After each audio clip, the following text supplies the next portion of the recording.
नमस्कार दोस्तों, कैसे हैं आप सब? बढ़िया हैं? ओके। दोस्तों, सबसे पहले तो आप सभी लोगों का YST पे स्वागत है और मैं आशा करता हूं कि आप सभी लोग पेन और कॉपी लेके बैठ चुके होंगे। दोस्तों, हम अंकगणित सीख रहे हैं और अंकगणित में हमने बताया आपको पिछले वीडियो में संख्या पत्ती के बारे में। दोस्तों, संख्या पत्ती में हमें संख्याओं के बारे में जानना होता है और आप जानते हैं संख्याएं कई प्रकार की होती हैं, जैसा कि मैंने आपको पिछले वीडियो में बताया था। और उन संख्याओं में से हमने प्राकृतिक संख्याओं के बारे में पढ़ा। आज हम अन्य संख्याओं के बारे में पढ़ने वाले हैं, जिनका नाम है होल नंबर, पूर्ण संख्या, इंटीजर्स पूर्णांक संख्याएं, फ्रैक्शन यानी भिन्न संख्याएं। तो दोस्तों, आइए हम शुरू करते हैं पूर्ण संख्या के बारे में। दोस्तों हाँ, एक चीज़ और, अगर कोई भी व्यक्ति अभी पहले वीडियो को नहीं देखा है तो जाके दोस्तों अभी पहले वीडियो को देख लें, ताकि आपको इन संख्याओं को समझने में आसानी हो। तो आइए शुरू करते हैं, होल नंबर क्या होता है। दोस्तों, होल नंबर की बात करें तो जैसा कि आपने देखा कि जो प्राकृतिक संख्याएं होती हैं वो कितनी होती हैं। प्राकृतिक संख्याएं जो होती थी वो क्या है, गिनने के लिए जो संख्याएं हम प्रयोग करते हैं उन्हें क्या कहते थे, प्राकृतिक संख्याएं। और आप जानते हैं प्राकृतिक संख्याएं एक से लेकर कहाँ तक होती है, अनंत तक।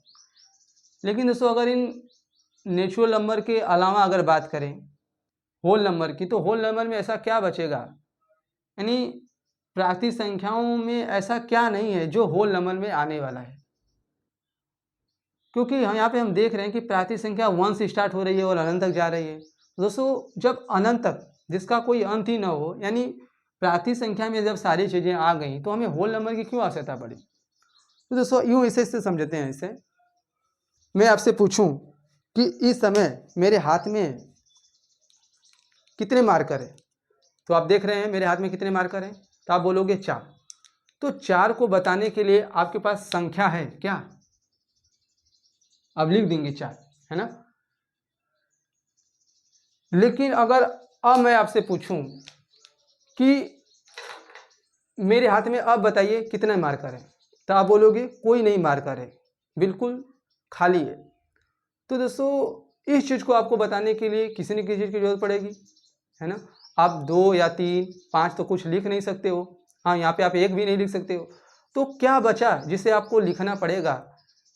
तो दोस्तों, जब हमारे पास कोई चीज़ नहीं होती है, बिल्कुल खाली चीज़ होता है, तो खालीपन को दर्शाने के लिए हमें एक नंबर की आवश्यकता पड़ी, जिसे हम शून्य कहते हैं, जीरो कहते हैं। यानी नेचुरल नंबर में एक चीज़ की कमी थी जो भारतीयों ने आविष्कार किया, जीरो। अब जीरो के आ जाने से हमारे प्राकृतिक संख्या के परिवार में एक नया सदस्य आ जाता है। अब जो परिवार बनता है दोस्तों, उसे हम कहते हैं होल नंबर। यानी होल नंबर की बात करें तो होल नंबर ऐसी संख्याएं होती हैं जो प्राकृतिक संख्या में जब हम शून्य मिला देते हैं, यानी शून्य को प्राकृतिक संख्या में मिला देने से जो हमारी संख्याओं का समूह बनता है उसे हम होल नंबर कहते हैं। तो आइए इसकी डेफिनेशन को लिख लेते हैं।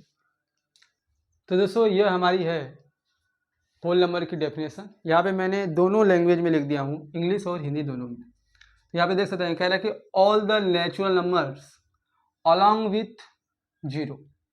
इन दोस्तों, नेचुरल नंबर के साथ जीरो को मिला देने से इस प्रकार से जैसे चीज़ें बनती है, जैसे 0 1 2 3 4 5 etc are called whole numbers. यहाँ मैंने हिंदी में लिख दिया है, यहाँ पे देख सकते हैं।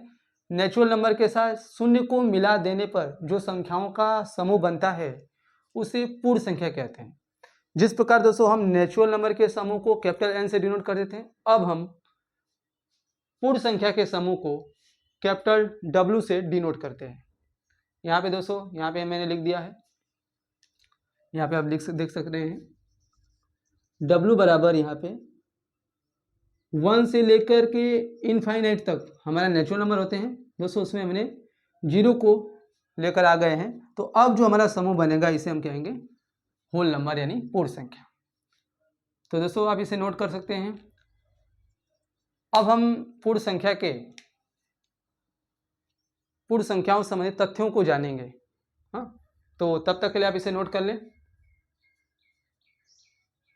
तो दोस्तों यहाँ पे मैंने होल नंबर से रिलेटेड कुछ फैक्ट्स लिख दिया हूँ। यहाँ पे आप देख सकते हैं, लिखा हूँ सबसे पहला कि सबसे छोटी व पहली होल नंबर शून्य होता है। दोस्तों सबसे पहला होल नंबर क्या होता है हमारा? शून्य होता है। दूसरा यहाँ में लिखा हूँ प्रत्येक नेचुरल नंबर्स एक होल नंबर्स होते हैं, परंतु ध्यान रखना प्रत्येक नेचुरल नंबर्स एक होल नंबर्स होते हैं, परंतु प्रत्येक होल नंबर्स एक नेचुरल नंबर नहीं है। यानी जो प्रत्येक जो होल नंबर्स हैं ये हमारे नेचुरल नंबर्स नहीं होते हैं। यहाँ पे लिखा है कि प्रत्येक होल नंबर्स एक नेचुरल नंबर्स नहीं होते हैं। दोस्तों कैसे, इसे हम समझते हैं। अब इसे ऐसे समझो, आप क्या देखते हैं कि जो हमारे नेचुरल नंबर्स होते हैं वे कौन कौन होते हैं? 1 2 3 4 अप टू इनफाइनाइट, है ना। अब होल नंबर की बात करें तो होल नंबर कौन होता है भाई? होल नंबर वे होते हैं जब हम होल नंबर उन्हें कहते हैं जब हम प्रातिक संख्या में किसे मिला देते हैं? प्रातिक संख्या को किसको मिला देते हैं? प्रातिक संख्या में जब हम जीरो को मिला देते हैं। यानी जैसे ही हम प्रातिक संख्या में जीरो को मिला देते हैं दोस्तों, तो ये हमारा होल नंबर हो जाता है। आप ही बताओ कि प्रत्येक नेचुरल नंबर को होल नंबर कह सकते हो कि नहीं? देखो होल नंबर में हमारा कौन कौन होता है? एक होता है ना, तो हमने एक को भी कह सकते हैं होल नंबर, ये भी 2 भी हमारा होल नंबर है, क्योंकि सारे नेचुरल नंबर होल नंबर में आ जाएंगे। देखो 1 से लेके इनफाइनाइट तक सभी होल नंबर में आ जाएंगे, लेकिन सारा होल नंबर नेचुरल नंबर में आ जाएगा नहीं दोस्तों, ये शून्य गड़बड़ा दे रहा है। अगर शून्य को छोड़कर देखा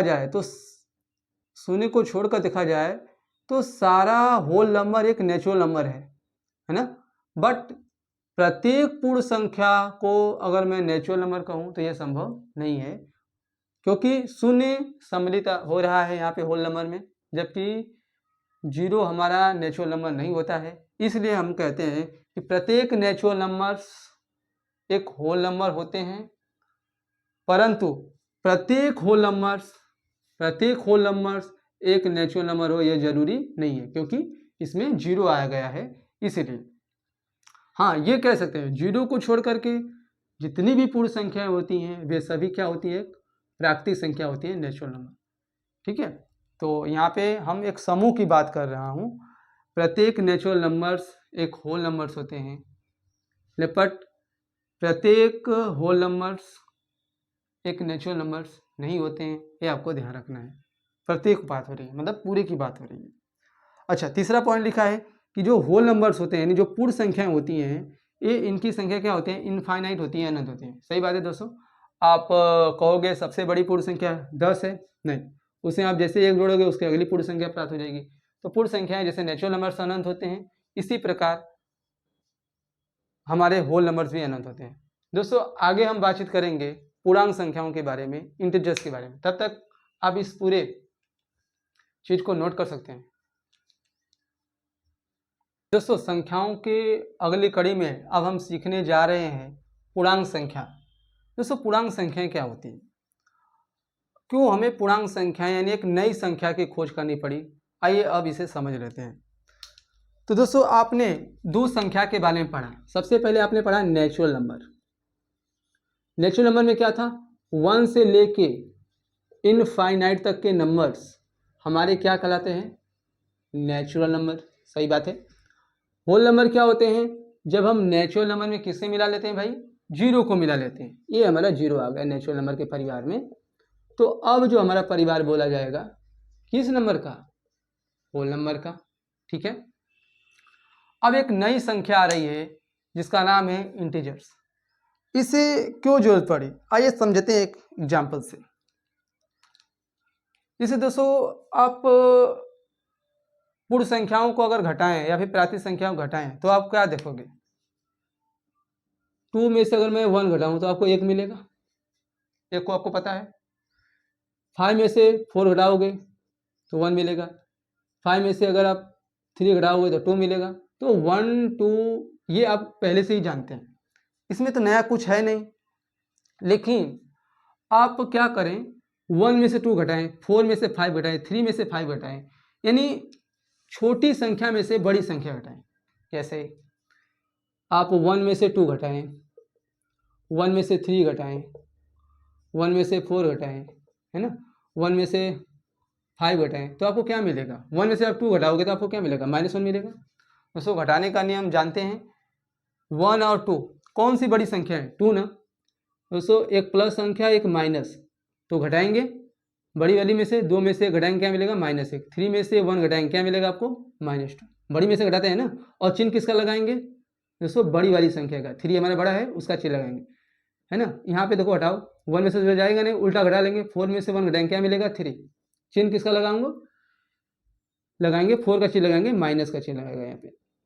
1 में से 5 नहीं घटेगा, उल्टा घटा लेंगे, 5 में से 1 जाएगा, कितना हो जाएगा भाई? 4। प्लस का 4 नहीं, माइनस। दोस्तों घटाने का नियम आपको ध्यान रखना चाहिए, जो संख्या बड़ी होती है उसी का चिन्ह लगाते हैं। 5 हमारा बड़ा है, 5 का चिन्ह क्या है? माइनस। कैसे जानते हैं भाई किसका कौन सा चिन्ह है? 1 के आगे कुछ नहीं है, यहाँ प्लस छिपा है, 5 के आगे माइनस। किस संख्या को हम उसके आगे देख के बताते हैं कि उसका कौन सा चिन्ह है। जैसे 1 के आगे यहाँ पे प्लस छिपा है ना, और 2 के आगे माइनस, तो बड़ी वाली संख्या को हमने यहाँ पे चिन्ह लगा चुके हैं माइनस में। आपने नेचुरल नंबर पढ़ा, होल नंबर पढ़ा, तो कहीं यहाँ पे आपको माइनस था नहीं ना, यानी जितनी भी संख्याएं थी वह सब क्या थी? Plus plus. लेकिन यहाँ पे आप देख रहे हैं एक नई संख्या हमें मिल रही है, -1, -2, -3, -4। ऐसे आप कंटिन्यू करोगे आगे, तो 1 में से अगर आप 6 घटाओगे तो आपको मिलेगा -5, है ना। 1 में से आप अगर 7 घटाएंगे तो आपको मिलेगा -6। तो इस तरह से आप घटाओगे, अनंत तक दोस्तों जाएंगे हम, है ना। आपको -1 से लेकर अनंत तक संख्याएं आपको मिलेंगी घटाने पर। तो इन संख्याओं को क्यों जरूरत पड़ी? ये संख्याएं तो भाई ये भी तो उनका कोई काम होगा, तो इसीलिए हमें पूर्ण संख्याओं के साथ अब हम फाइनली माइनस वाली संख्याओं को जब हम ले लेते हैं इनके परिवार में, तो जो अब हमारा संख्याओं का जो समूह बनता है दोस्तों, उसी को कहते हैं इंटीजर्स, है ना। जब मैं होल नंबर के परिवार में, जैसे होल नंबर के परिवार में कौन कौन था? 0 है, 1 है, 2 है, 3 है, 4 है, अप टू इनफाइनाइट। लेकिन इसके परिवार में हमने मिला दिया, किसको मिला दिया भाई? माइनस वाली संख्याओं का, जैसे -1, -2, -3, -4। कहाँ तक जाएंगे आप? इसी तरह से घटाते हुए जाएंगे अनंत तक। तो दोस्तों यहाँ पे आप देख रहे हैं कि जो पूर्ण संख्या है उनमें हमने माइनस वाली संख्या को ले लिया है, तो एक नया परिवार बन जाता है जिसका नाम होता है दोस्तों पूर्णांक संख्या। लेकिन और ये जो माइनस संख्याएं हैं, माइनस वाली संख्याएं, इनकी जरूरत हमें अपने दैनिक जीवन में देखने को मिलती है। जैसे दोस्तों हम अपने दैनिक जीवन में अनेक ऐसी विपरीत परिस्थितियों को देते हैं। जैसे एक व्यापारी होता है, जब व्यापारी व्यापार करता है तो उसे 2 चीज़ें होती हैं, लाभ भी होते हैं और हानि भी होती है। जैसे मान लीजिए एक व्यापारी है, वो 5000 की गाय खरीदता है। कितने खरीदता है? 5000। यदि वो व्यापारी उस गाय को 5100 में बेचे, कितने के? उसे नहीं, 5100 में जो गाय बेचेगा, तो आप क्या देखेंगे यहाँ पे? उससे क्या हो रहा है? 100 रुपया का लाभ हो रहा है। 5000 गाय लाया, 5100 में बेचा, 100 रुपया का लाभ हो रहा है। ठीक है, हमने यहाँ पे लिख दिया 100 रुपये का लाभ। सही बात है। मान लीजिए एक दूसरा व्यापारी है, वो एक 5000 की गाय खरीदता है, लेकिन उसे 4900 में बेचता है। कितने में बेचता है? 4900 में। अब बताओ उसे यहाँ पे लाभ होगा कि हानि होगी? हानि होगी। कितनी की हानि होगी? 100 रुपया की हानि होगी। तो ठीक है, आपने लाभ को लिख दिया, ठीक है, प्लस का 100 लिख दिया, लेकिन हानि को यहाँ पे क्या लिखोगे? हानि को भी लिखोगे प्लस का 100? नहीं दोस्तों, यहाँ पे हम हानि को लिखेंगे माइनस का 100, है ना। तो हमें जब दो विपरीत परिस्थितियां देखने को मिलती है, कहीं लाभ होता है तो कहीं हानि होता है, तो लाभ को हम पॉजिटिव नंबर प्लस से डिनोट करते हैं, और उसके ठीक विपरीत हानि को हम किससे डिनोट करते हैं? माइनस से। जैसे आप दुकान पे जाते हैं, है ना, दुकान पे जाते हैं, दुकान पे सामान खरीदने के बाद आपके पास हो सकता है पैसे आपके एक्स्ट्रा बच जाएं, तो कभी कभी आप क्या करते हैं? दुकान में पैसा जमा कर देते हैं। जैसे मान लीजिए आप 10 रुपया लेके गए दुकान पे, आपने 8 रुपये का आलू ले लिया, तो आपके पास दुकान पे कितना रुपया बचेगा? 2 रुपया। आपने बोल दिया दुकानदार से भैया 2 रुपया मेरा जमा कर लो, मैं अगले बार आऊँगा तो 2 रुपया कोई चीज़ ले लूँगा। तो ठीक है, आपने यहाँ पे जमा कर दिया 2 रुपये, ठीक है। अब कभी क्या होगा कि जब आप कभी दुकान पे जाते हैं और 10 रुपये लेके जाते हैं, आपको हो सकता है कभी 12 रुपये का सामान लेना पड़े, तो 2 रुपये आप क्या कर जाएंगे, आपको 2 रुपये उनको देना पड़ेगा, तो आप 2 रुपये क्या कर देंगे, उधार कर देंगे, करके आ जाते हैं। तो 2 रुपये जब हम उधार करके आ जाते हैं दोस्तों, यानी हम कर्जा में चले जाते हैं, है ना। जब हम 2 रुपया उधार कर देते हैं तो हम क्या हो जाते हैं, कर्जा में चले जाते हैं। 2 रुपया हमें उनको देना होता है। तो जमा जो आप किए हैं वो तो प्लस का 2 होगा। जब आप उधार करते हो जब कोई रुपया, तो उसे हम माइनस से डिनोट करते हैं। यानी जब हम अगली बार जब लेके जाएंगे तो वहाँ पे जो 2 रुपया होगा वो हमारा क्या हो जाएगा, माइनस हो जाएगा, है ना। जैसे आप किसी को 50 रुपया देते हो तो ठीक है भैया, 50 रुपया हमने दिया, वो हमारा प्लस वाला रहेगा। लेकिन उल्टे जब हम किसी से 50 रुपया लेते हैं तो हमारी माइनस हो जाते हैं, हम कर्जा में चले जाते हैं। तो जो हम किसी को देते हैं, जमा करते हैं, तो हमारा प्लस का होता है, और जब हम उल्टा किसी से लेते हैं तो हमारा माइनस वाली संख्या कहलाती है।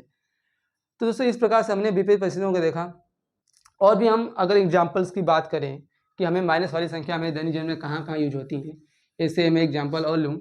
ऐसे दोस्तों देखते हैं पृथ्वी की अगर बात करें तो पृथ्वी पर आप देखते हैं कई कई स्थानों पर बहुत ज़्यादा गर्मी होती है और कई ऐसे स्थान होते हैं जहाँ बहुत ज़्यादा ठंडी होती है।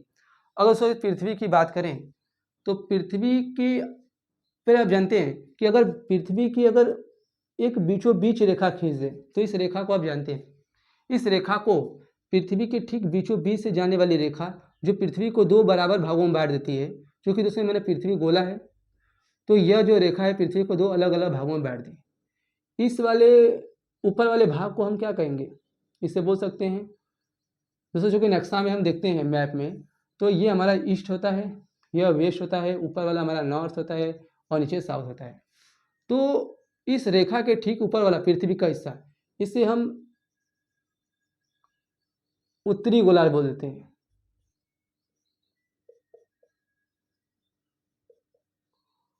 उत्तरी दोस्तों नॉर्दर्न गोलार्ध यानी उत्तरी गोलार्ध, और इसका नीचे वाला जो हिस्सा है इसे हम कह देंगे साउदर्न गोलार्ध यानी दक्षिणी गोलार्ध।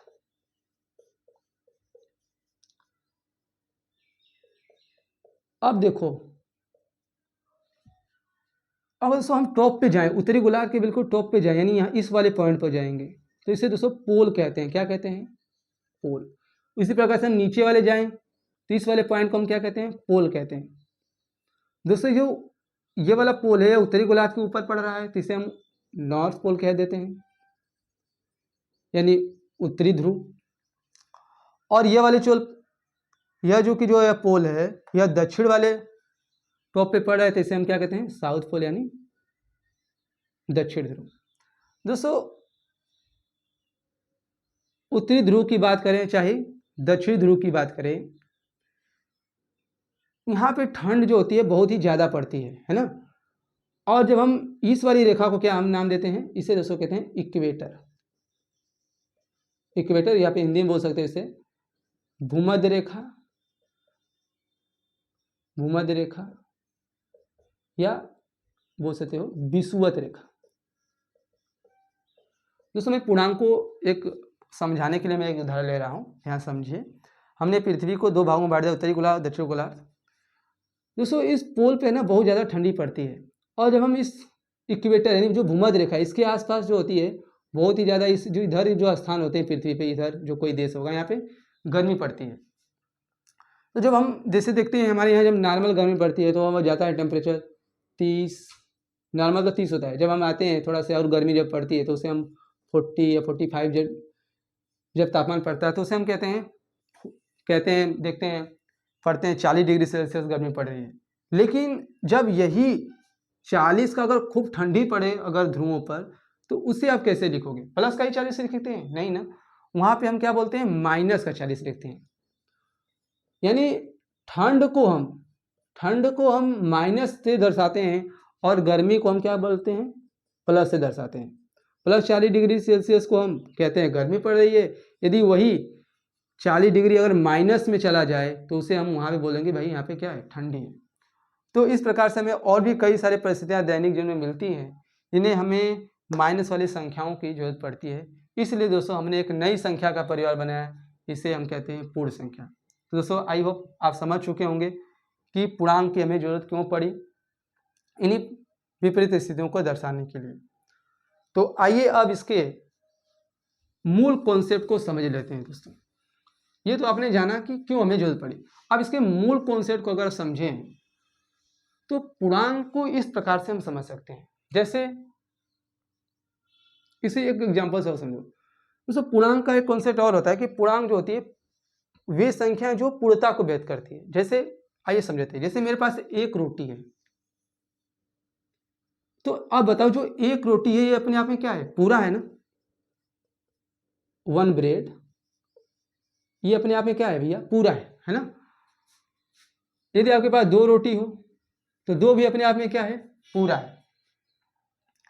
लेकिन मैं इस रोटी को दो बराबर भागों में बांट दूं, इस रोटी को दो बराबर भागों में बांट दूं, तो इसे आपको क्या करना पड़ेगा, यहां से काटना पड़ेगा। ये जो ऊपर वाला हिस्सा हो जाएगा इसे हम क्या बोलेंगे, आधा। आधा का मतलब क्या होता है दोस्तों, किसी चीज को आधा करने का मतलब होता है उसमें दो का भाग देना। जैसे मैं कहूँ 10 का आधा करो, तो 10 का आधा करने के लिए आप क्या करते हो, 10 में 2 से भागा देते हो, क्या आ जाएगा 5। 6 का आधा करो तो 6 का आधा क्या होता है 3, क्या करोगे 2 से भागा देंगे, आ जाएगा 3। 15 का आधा करो, क्या आ जाएगा दोस्तों, 2 से भागा देंगे, आ जाएगा 7.5। उसी तरह से एक का आधा करने के लिए हम एक में किसका भागा देंगे, 2 से, तो हमारा आ जाएगा 1/2, या इसी को बोल सकते हैं 0.5। यानी जो ऊपर वाला हिस्सा आ जाएगा हमारा 1/2 और नीचे वाला हिस्सा आ जाएगा 1/2। दोस्तों एक तो हमारा पूरा था, तो एक को हम क्या बोलेंगे, पूर्णांक कहेंगे। लेकिन 1/2 को पूर्णांक कहेंगे, नहीं कहेंगे। क्यों, क्योंकि पूर्णांक संख्याएं जो होती हैं ये हमारी पूर्णता को दर्शाती हैं। 1/2 हमारे आधा को बता रहा है। तो पूर्णांक संख्याएं जो ऐसी संख्याएं होती हैं जो पूर्णता को व्यक्त करती है कि संख्या के भाग अथवा हिस्से को नहीं। जैसे यहाँ पे समझो कितनी रोटी है भाई, 2 रोटी है। अब इस रोटी को 2 लोगों को बांटना पड़ेगा, तो क्या कितने कितने दिनों को मिलेगी, एक एक रोटी। लेकिन इसी 2 रोटी को अगर 3 लोगों में बांटा जाए तो बता सकते हो कितनी कितनी रोटी मिलेगी। 2 लोगों को 3 लोग, हाँ 2 रोटी को 3 जने में बांटना है, तो 2 में किससे भागा देंगे, 3 से भागा देंगे, 2/3। तो क्या आ जाएगा हमारा 2/3। तो दोस्तों ये हमें क्या बता रहा है, ये बता रहा है कि 2 का तीसरा हिस्सा है, और 2 का तीसरा हिस्सा हमारा पूरा नहीं होगा। दोस्तों 2 में आओ भाग देंगे जब हम 2 में, तो क्या हमें मिलेगा, 0 लेके जाएंगे यहाँ पे। दोस्तों किस संख्या के पीछे हम दशमलव लगा के 0 बढ़ा सकते हैं, अगले वाला 0 उतारेंगे उससे पहले हम दशमलव हटाएंगे, यहाँ पे 0 आया, 3 छक्का 18। फिर यहाँ पे आप देखोगे, फिर हमने लिया 3 छक्का 18, तो यहाँ पे क्या देख रहे हैं आप, आ रहा है हमारा 2/3 का मतलब 0.66। दोस्तों ये हमारा एक भी पूरा नहीं है, दशमलव से पहले देखो 0 है, उसके बाद ये 6, ये हमारी पूरी जो संख्याएं नहीं है। यानी 2/3 हमें पूर्णता को नहीं बता रहा है, मतलब 2/3 ये हमारे पूर्णांक नहीं है। यानी पूर्णांक वे होते हैं जो हमें पूर्णता को व्यक्त करते हैं। ऐसे मान लीजिए आपको कोई 5 रुपया दे और बोले कि जो भाई चारों, हाँ 5 रुपये का 4 लोग इसे बांट लो, तो हम क्या करोगे आप, 5 रुपये को 4 जने में बांटना है, तो आप क्या करेंगे, 5 में 4 से क्या करेंगे, भागा देंगे। तो जैसे 10 रुपये को 2 लोगों में बांटना पड़ेगा, तो क्या करते हैं आप, 10 में 2 से भागा देते हैं, तो कितना आता है 5, 5, 5।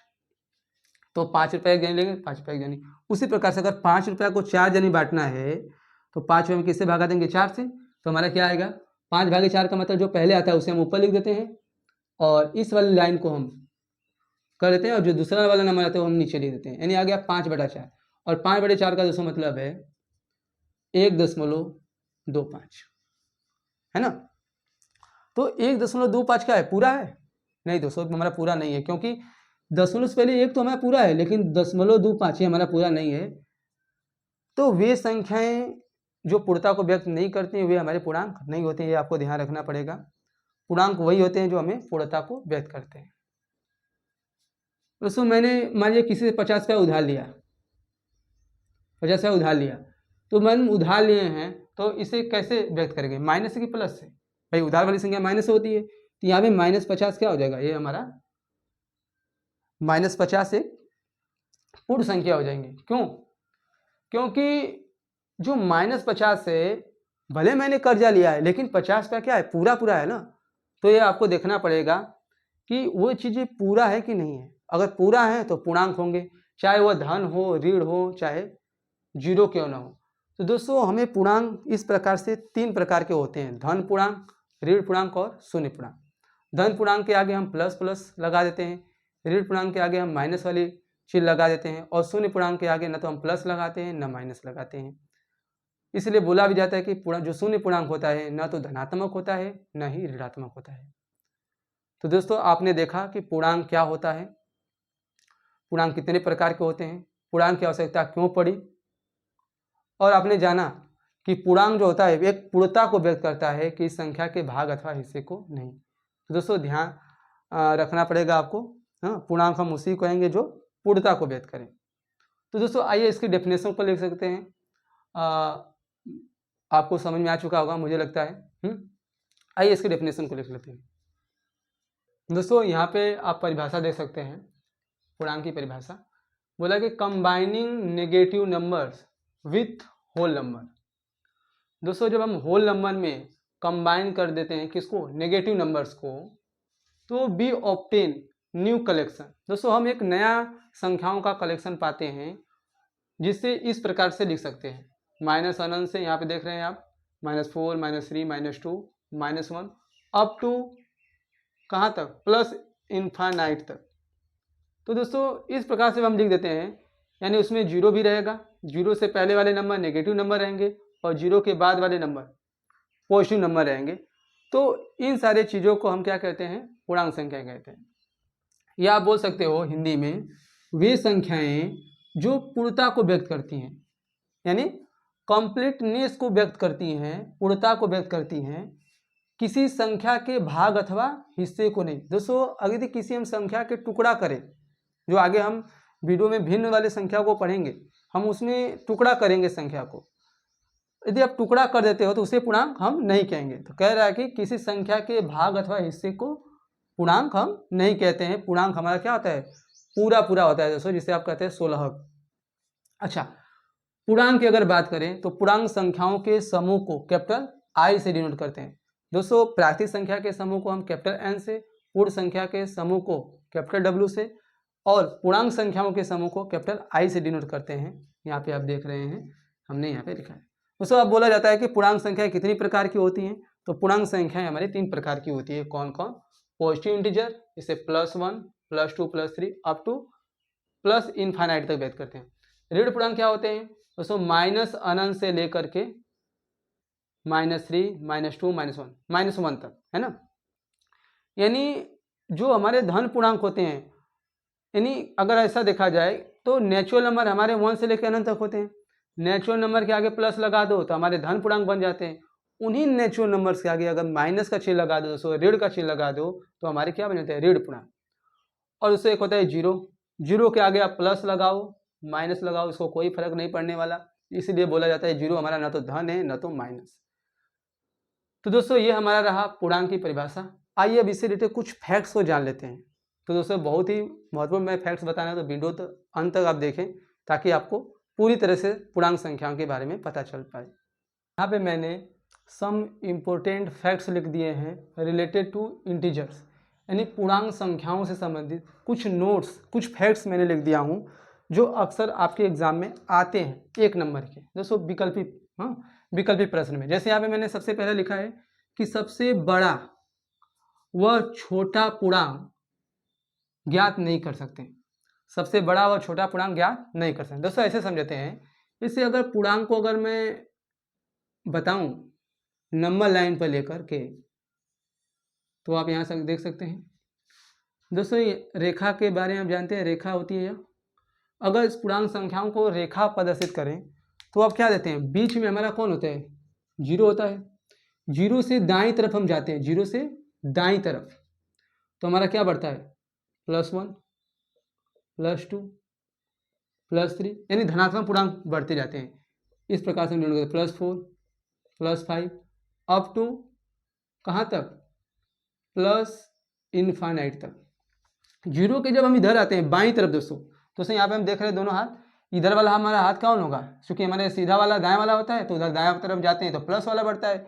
अब बाएं तरफ हम जाएंगे यानी उल्टे हाथ की तरफ, तो हमारे ऋणात्मक पूर्णांक लिखे जाएंगे। इसे माइनस का 1, माइनस का 2, माइनस का 3, माइनस का 4, इस तरह से बढ़ता जाएगा दोस्तों। और कहाँ तक आएगा? माइनस अनंत तक। तो कह रहा है कि सबसे बड़ा पूर्णांक बताओ। दोस्तों ये तो आपको पता है ना, प्लस वाली संख्या हमेशा माइनस वाली संख्या से बड़ी होती है ना। तो सबसे बड़ा का मतलब कौन होगा? सबसे बड़ा 2 होगा, 3 कौन होगा? दोस्तों यहाँ पे आप देख रहे हैं +5 +6 इस तरह से बढ़ता जा रहा है प्लस अनंत तक। तो सबसे बड़ा पूर्णांक हम नहीं ज्ञात कर सकते हैं। आप कहोगे सबसे बड़ा पूर्णांक +100 होगा, नहीं, उसमें एक जोड़ दोगे तो उसका अगला बढ़ता जाएगा। इस तरह से हमारे जो पूर्णांक होंगे बढ़ते जाते हैं। अगर छोटे की बात करें तो जीरो हमारा छोटा नहीं है, जीरो से भी छोटा हमारा क्या है? -1 है। -1 से छोटा क्या है हमारा? -2 है।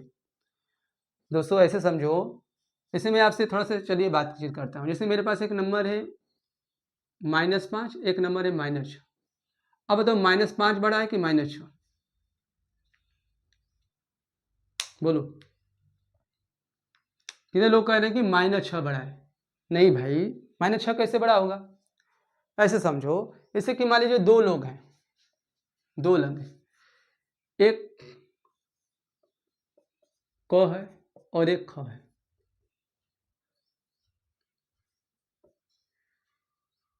इन दोनों के पास कोई पैसे नहीं है, तो आप क्या बोलोगे? दोनों क्या है? जीरो है। 0 रुपया है दोनों के पास, कोई नहीं है तो मतलब जीरो है, खालीपन है बिल्कुल। लेकिन यह किसी से 5 पर लेके आता है। अब बताओ, जब यह किसी से 5 पर लेके आएगा कर्जा, तो यह माइनस में होगा कि प्लस में होगा? माइनस में ही होगा, क्योंकि कर्जा लिया है -5। चलिए इसके पास अब हो गए इसके -5 रुपये। यह कितना कर्जा लिया है? किसी से मान लीजिए 6 रुपये लेके आया किसी से कर्जा, तो बताओ कौन अमीर होगा? आपको दिख रहा होगा कि 6 रुपया लेके आया, ज़्यादा अमीर हो। नहीं दोस्तों, 6 रुपया ये लेके आया है अपना खुद का नहीं कमाया, दूसरे से लेके आया है ना। जब यह दूसरों का जब पैसा देगा तो कौन जल्दी चुकाएगा पैसा? ये 5 वाला कि 6 वाला? दोस्तों 5 वाला जल्दी से चुका देगा। 5 वाला जब यह जो 5 रुपया उसको देगा, तब इसके ऊपर -1 रुपया इसके ऊपर रहेगा, यानी अभी यह क्या है? कर्ज में है। तो माइनस वाली संख्या जितनी बड़ी होती है वो उतनी क्या होती है? छोटी होती है। यदि मैं किसी से 100 रुपया उधार लेके आऊँ और दूसरा व्यक्ति 200 लेके उधार लेके आए, तो जब मैं उधार ले आऊँ जो 100 रुपया, वो मैं उसे दे दूंगा 100 रुपया, तो हमारे पास अब उसका कोई कर्जा नहीं रहेगा, मैं जीरो पे आ जाऊँगा। जब वो 100 रुपया पहले देगा तो अभी उसके पास 100 रुपया भी कर्जा में रहेगा, समझ रहे हो? यानी वो अभी भी क्या है? अभी गरीबी है उसके अंदर, यानी वह अपना उसका खुद का पैसा नहीं है, वो किसी से भी 100 रुपया लिया है ना। वो अभी कमाएगा 100 रुपया, जब उसको देगा। तो जो माइनस वाली संख्या होती है जितनी बड़ी होती है वह उतनी क्या होती है? छोटी होती है ना।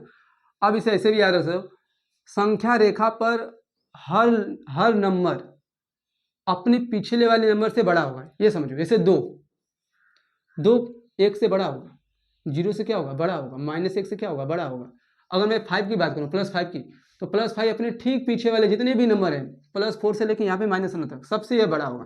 यानी संख्या रेखा पर हर नंबर अपने पीछे वाले नंबर से क्या होता है? बड़ा होता है ना। तो यहाँ पे आप देख रहे हो -4 है, फिर आएगा क्या? -5, फिर आएगा क्या? -6। तो बताओ यहाँ पे -5 जो होगा -6 से बड़ा होगा कि छोटा होगा? बड़ा होगा। तो अभी मैंने बताया कि हर नंबर अपने पीछे वाले नंबर से क्या होता है? बड़ा होता है। -1 -2 से बड़ा होगा, -3 से बड़ा होगा, ठीक है। तो यहाँ आपको ध्यान रखना है दोस्तों, जो जीरो होता है वो प्रत्येक माइनस वाली संख्या से बड़ा होता है। याद रखना, जीरो जो होगा प्रत्येक माइनस वाली संख्या से बड़ा होगा, लेकिन जो जीरो हर धन वाली संख्या से क्या होगा? जैसे +1 +2 इन सब से क्या होगा? छोटा होगा। एक चीज़ और आपको याद रखना है, प्रत्येक धन वाली संख्या ऋण वाली संख्या से बड़ी होगी, ठीक है। तो यहाँ पे हमने जाना कि सबसे बड़ा पूर्णांक हम ज्ञात नहीं कर सकते हैं और सबसे छोटा पूर्णांक भी ज्ञात नहीं कर सकते हैं। सबसे छोटा कौन जाओगे बताओ? -5 से छोटा -6 है, -6 से छोटा कौन होगा? -7 होगा। इस तरह से आप जैसे इधर आएंगे वो घटता जाएगा नंबर, यानी सबसे छोटा पूर्णांक भी हम नहीं ज्ञात कर सकते हैं, और इधर जा रहे हैं तो सब में हमारा धन पूर्णांक है, ये भी हमारा क्या हो रहा है? बढ़ रहा है। तो सबसे बड़ा पूर्णांक भी हम ज्ञात नहीं कर सकते हैं। दूसरा यहाँ पे नोट लिखा है कि सबसे छोटा धनात्मक पूर्णांक क्या होता है। दोस्तों ध्यान रखना, धनात्मक पूर्णांक बोला है, पूर्णांक नहीं बोला है, धनात्मक पूर्णांक। आप जानते हैं पूर्णांक 3 प्रकार के होते हैं, धन पूर्णांक, ऋण पूर्णांक और शून्य पूर्णांक। जब हम किसी विशेष पूर्णांक की बात करने लगते हैं तो वहाँ पे थोड़ा सा आपको ध्यान देना पड़ेगा। धनात्मक पूर्णांक की बातें हो रही हैं, तो धनात्मक पूर्णांक भैया कहाँ से स्टार्ट होते हैं? +1 से लेके प्लस अनंत तक। क्या बोला है? सबसे छोटा धन पूर्णांक। तो दोस्तों सबसे छोटा धन पूर्णांक, सबसे छोटा धन पूर्णांक कहाँ से धन पूर्णांक स्टार्ट होता है? +1 से ना, तो सबसे छोटा क्या हो जाएगा हमारा? +1 हो जाएगा। तो यहाँ पे मैंने लिख दिया है कि सबसे छोटा धनात्मक पूर्णांक क्या होता है? +1 होता है। आगे बोला कि सबसे बड़ा धनात्मक पूर्णांक ज्ञात नहीं कर सकते। दोस्तों सही बात है, आप देख रहे हो +5 से आगे हम जाएंगे +6 +7, इस तरह से हम कहाँ तक जाते हैं? प्लस अनंत तक। दोस्तों प्लस अनंत जिसका कोई अंत नहीं हो, जिसका कोई अंत नहीं होता है, उसे हम क्या कहते हैं? अनंत। यानी ज्ञात ही नहीं कर सकते भैया अनंत तक। तो वही बोल रहा है कि सबसे बड़ा पॉजिटिव इंटीजर यानी धनात्मक पूर्णांक हम ज्ञात नहीं कर सकते हैं। तीसरा बोला है कि सबसे बड़ा नेगेटिव इंटीजर यानी ऋण पूर्णांक बताइए। तो दोस्तों सबसे बड़ा ऋण पूर्णांक जो होता है -1 होता है, ध्यान रखना। जितने भी नेगेटिव नंबर होते हैं वे -1 से लेके कहाँ तक जाते हैं? माइनस अनंत तक, +2 सॉरी -2 -3, इस तरह से कहाँ तक जाएगा? माइनस अनंत तक। और आप जानते हैं ऋण वाली संख्या जितनी छोटी होती है वह उतनी ही बड़ी होती है, क्योंकि भैया उसके ऊपर ऋण वाली संख्या कर्जा वाली संख्या होती है। जो जितना ही कम कर्जा लेगा वह उतना ही अमीर होगा। ये नहीं कि आप किसी से कर्जा ले लिया आप वो ले लेंगे अमीर, नहीं भैया, उसको देना भी तो पड़ेगा, है ना। तो -1 जो होता है सबसे बड़ा ऋण पूर्णांक होता है। आपसे पूछा जाएगा सबसे छोटा नेगेटिव नंबर। तो दोस्तों आप देख रहे हैं सबसे छोटा नेगेटिव नंबर कौन हो सकता है? -5 से छोटा -6 है, -6 से छोटा -7 है, -7 से छोटा -8 होगा, -8 से छोटा -9। यदि आप इधर जाते जाओगे आपको अंत में क्या मिलेगा? -9। तो सबसे छोटा ऋण पूर्णांक हम ज्ञात ही नहीं कर सकते हैं। तो यहाँ पे लिख दिया हूँ मैं, सबसे छोटा नेगेटिव नंबर ज्ञात नहीं हो सकता। और यहाँ पे दोस्तों एक लास्ट पॉइंट मैंने लिखा है कि शून्य, जो शून्य पूर्णांक है न तो हमारा पॉजिटिव है, न तो धनात्मक पूर्णांक कहलाता है और न ही नेगेटिव पूर्णांक होता है। इसलिए दोस्तों इसे हम क्या कहते हैं? उदासीन पूर्णांक कहते हैं, यानी न्यूट्रल इंटीजर कहते हैं। तो दोस्तों आज के लिए बस इतना ही।